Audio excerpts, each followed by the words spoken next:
Mahigit 460 million pesos ang unang inilabas ng pamahalaan para sa fuel subsidy ng libu-libong PUV operators at drivers sa buong bansa. Ang balitang yan tinutukan ni Joanna Luna. Joanna? Sinimulan na ng pamahalaan ang pamamahagi ng fuel subsidy para sa mga Public Utility Vehicle o PUV operators at drivers. Sa pangunguna ng Land Transportation Franchising and Regulatory Board o LTFRB, inilunsad ngayong Martes ang nationwide distribution ng tulong pinansyal upang maibsan ang epekto ng patuloy na pagtaas ng presyo ng langis.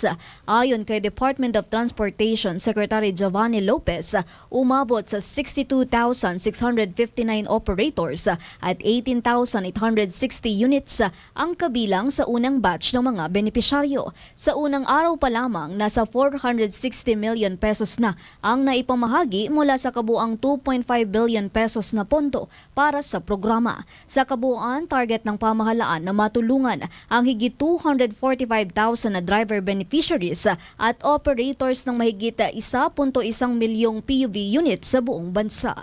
Naglaan din ng DOTR ng karagdagang buffer fund upang matugunan ang anumang problema sa distribusyon at masigurong walang kwalipikadong benepisyaryo ang maiiwan. Samantala, pinangunahan naman ng Department of Social Welfare and Development o DSWD ang distribusyon ng cash relief assistance para sa mga TNVS sa bansa ngayong araw. Batay sa datos, umabot sa 27,181 TNVS o TNVS drivers ang nakatanggap ng tulong pinansyal habang nakatakdang mabigyan ng ayuda ang 26,562 na jeepney drivers sa mga susunod na payout.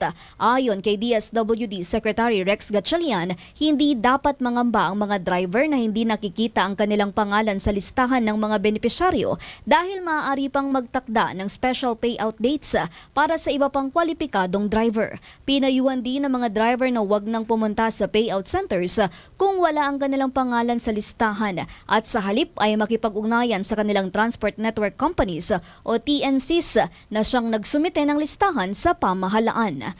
Para sa DATV News, ako si Joanna Luna, nag-uulat. Maraming salamat sa iyo, Joanna Luna.